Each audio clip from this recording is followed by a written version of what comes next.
Regresamos y está con nosotros Juan Pablo Castañón, el presidente de la Coparmex. Juan Pablo, bienvenido, buenas noches. Muy buenas noches, Mari Carmen. Muchas gracias por invitarme al programa. Buenas noches, Marco. Buenas noches. Oye, Juan Pablo, venimos de un debate con la secretaria de Desarrollo Social, Rosario Robles, y el secretario ejecutivo del Coneval, Gonzalo Hernández Licona, y la realidad es que tenemos 2 millones más de pobres y bajó un poquito la pobreza extrema, pero subió la pobreza moderada, y la realidad es que no crecemos. ¿Qué pueden ustedes desde el sector privado? Porque siempre le echamos la culpa nada más al gobierno, pero ¿qué puede hacer ustedes como empresarios para generar más riqueza y sobre todo para distribuirla mejor? Porque ricos tenemos al hombre más rico del mundo aquí. O sea, no es que nada más tengamos pobres, tenemos la riqueza muy mal distribuida. ¿Qué se puede hacer desde el punto de vista empresarial? Es el empleo, Mari Carmen, la inversión, la generación de empleos y cada vez mejores empleos. Por supuesto que son datos bien interesantes porque aunque aumenta la pobreza y disminuye la pobreza extrema en 100,000 habitantes, también hay que ver claramente que disminuyeron algunas carencias. Es decir, que el gasto social tiene efectividad, hay mejor acceso a la salud, hay acceso a la vivienda, mejor seguridad, pero la pobreza ha aumentado. ¿Qué significa? Pues que además del gasto social y política pública para atender estas carencias, necesitamos generar empleo y aumentar el ingreso de las familias. El dato de INEGI, que se disminuyó el 3.2% el ingreso familiar, es muy revelador. Necesitamos aumentar nuestro mercado interno, generar empleos y empleos cada vez con mejor técnica, con mejor conocimiento, porque entonces serán mejores empleos. Ahí donde está la solución: empleo, inversión, generación de oportunidades de acuerdo a las vocaciones de cada región, mercado interno. Juan Pablo, sin embargo, ¿cómo generar mayor número de empleos cuando vemos que la economía en su conjunto no tiene una tasa de crecimiento alta? Sí estamos creciendo, pero no en un ritmo, en una tasa que realmente nos ayude a incrementar precisamente los empleos. ¿Cómo hacerle? El consumo. Necesitamos aumentar el consumo, el ingreso integral de los trabajadores, de las familias mexicanas. Y la única forma para hacerlo es a través de lo que le hemos denominado nosotros una nueva cultura empresarial. Una nueva cultura empresarial que haga que las empresas en México, desde lo local, desde las pequeñas empresas, las medianas y las grandes, seamos más competitivos por la generación de valor, mejores productos, productos innovadores, productos sustentables en el tiempo, y que lo que nos compramos entre los mexicanos lleve ese valor. De tal forma de que necesitemos mayor conocimiento para operar las empresas, necesitemos mejores trabajadores, capacitarlos mejor y por tanto terminaremos pagándoles más. Esto debe de acompañarse con política pública que facilite que las empresas puedan operar y operar con innovación. Desregulación, mayor financiamiento, que aunque ha crecido tenemos un alto potencial para financiar la tecnología, la adquisición de maquinaria, el progreso en materia de generar valor y tecnología en las empresas y por supuesto una política fiscal que incentive la inversión en generación de valor. ¿Qué medidas concretas, o sea, qué tendría que hacer la Secretaría de Hacienda? Y una vez, ahorita que estamos aquí, que todavía no empieza el presupuesto de septiembre, ¿qué medidas concretas piden ustedes para incentivar la inversión? La deducibilidad inmediata de las inversiones, sobre todo las enfocadas a la generación de tecnología, la deducibilidad de las prestaciones sociales al 100% para incrementar el ingreso real de todos los trabajadores, un mayor financiamiento horizontal para invertir en las empresas, en tecnología, en maquinaria, en equipo, que la misma maquinaria de equipo sea la garantía para poder ir progresando en el desarrollo de nuevas sucursales, modernización tecnológica y desregulación, porque no solamente requerimos desregular para la apertura de las empresas, en donde hemos sido en algunos estados y municipios, e incluso a nivel federal, exitosos en un camino adecuado.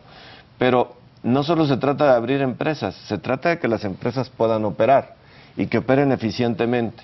Y si podemos simplificar toda la serie de inspecciones que la empresa tiene para cumplir con las leyes, Semarnat, Infonavit, Seguridad Social, mismo SAT, COFEPRIS, en fin, una serie de Secretaría del Trabajo estatal y federal, para operar la empresa la tenemos que desregular para aligerar su carga y pues que las personas salgan a vender, a comprar, a adquirir nuevos productos que ofrecer en el mercado, es decir, que la empresa pueda operar. Juan Pablo, se ha dicho y lo han dicho desde el sector oficial, el secretario de Hacienda y Crédito Público, Luis Videgaray, ha insistido en que el talón de Aquiles del crecimiento económico mexicano está en el bajo nivel de productividad que hay en nuestro país. Se ha mantenido muy rezagado en los últimos 30 años, pero también vemos que hay una doble cara de la productividad, porque hay empresas del sector exportador que tienen elevadísimos niveles de productividad y la generalidad de las empresas en contra tienen un nivel muy bajo de productividad. ¿Cómo hacer para tener un nivel mucho más homogéneo en términos de productividad en todo el país? La productividad va ligada, Marco, a la formalización de la economía. Y en la medida que si tú haces una medición, las empresas formalmente constituidas y en la medida que van creciendo, que se van formalizando y van buscando salir adelante en su crecimiento, son empresas que a través de productividad, de capacitación con los trabajadores, de diálogo social y de tecnología van encontrando mejores estándares de productividad. No se trata de perseguir a las empresas informales, se trata de buscar que crezcan y que en la medida que crecen de manera natural van a tener que formalizarse. Formalización y productividad van de la mano. Necesitamos fortalecer el crecimiento de empresas en México desde las micro y las pequeñas para que de manera natural vayan siendo productivas y formales. Y bueno, en la materia fiscal, ustedes varias veces hemos tocado el tema contigo, Juan Pablo, y se han ha habido mesas, creo que desde diciembre del año pasado, con la Secretaría de Hacienda y ustedes. ¿Qué ha pasado en estas mesas? ¿Por qué si la petición siempre es la misma, deducibilidad inmediata de inversiones, y la Secretaría de Hacienda dice sí? No, todavía no está. ¿Qué pasa ahí? ¿Cuál es la respuesta? Yo particularmente veo un escenario muy positivo en ese sentido.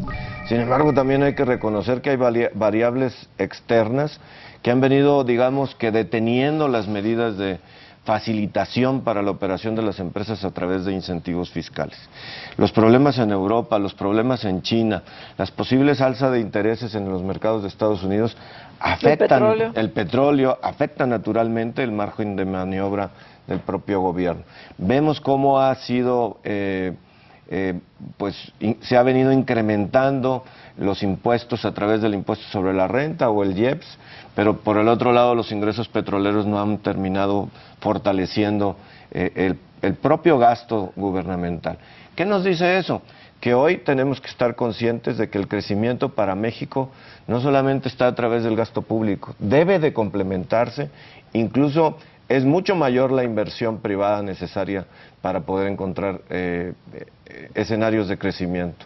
Por eso nuestra insistencia está, crezcamos con inversión privada desde lo pequeño, desde lo local, desde las pequeñas empresas, que ahí es donde nos ha venido quedando atrás, porque en nuestra relación con el exterior vamos bien, México hace lo que tiene que hacer, variables económicas adecuadas, pero el funcionamiento del crecimiento desde lo local nos hace falta generar la política, la visión compartida, la voluntad política desde los gobiernos municipales, estatales y el federal para impulsar la creatividad, la generación de empleo, la inversión en región por región de acuerdo a las vocaciones.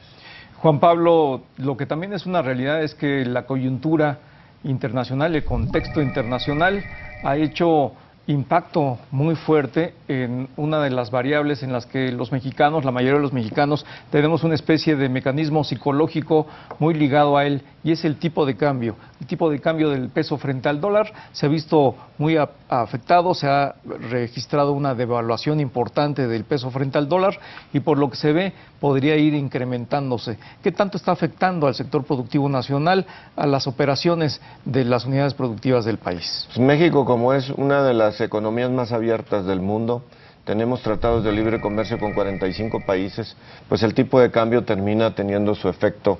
En tu capacidad exportadora, pues favorable cuando el tipo de cambio se devalúa como ha sido, pero también en tu capacidad importadora. Por eso, la gran oportunidad está en mexicanizar las cadenas de valor. Y por eso estamos insistiendo en esta nueva cultura empresarial para subirnos más mexicanos a la generación de valor a través de las cadenas en donde hemos sido exitosos, para generar más tecnología, mayor inversión y generación de empleo con valor. Ahí es donde tenemos la oportunidad. Un tipo de cambio que hoy lo vemos como coyuntural, nosotros vemos que tendrá que regresarse un poco, pero necesitamos fortalecer nuestros mercados internos. Oye, pero Juan Pablo, hasta ahorita no se ha permeado la devaluación del tipo de cambio a los precios. Ustedes, los empresarios, han absorbido el impacto. ¿Hasta cuándo lo van a seguir absorbiendo? Porque los costos han bajado por la electricidad, pero los insumos, ¿hasta cuándo crees que puedan aguantarlo? No, nosotros vemos que, dado que esto lo seguimos viendo como coyuntural, pues se absorbe temporalmente, pero si esto permaneciera 2 o 3 meses más hacia finales de año, pues tendrá que haber un impacto inflacionario. Y eso tenemos que seguir cuidándolo en México. Una de nuestras fortalezas es mantener la inflación menor al 3%. Pues Juan Pablo Castañón, muchísimas gracias por la entrevista, gracias por haber estado aquí con nosotros. No, encantado, muchas gracias por invitarme, Gracias. Muy buenas noches. Bueno, pues se nos acabó el tiempo, muchísimas gracias por haber Vamos estado a la aquí con agenda, nosotros. vamos a la agenda, Y regresamos a la agenda, no se vaya, todavía nos queda un poquito.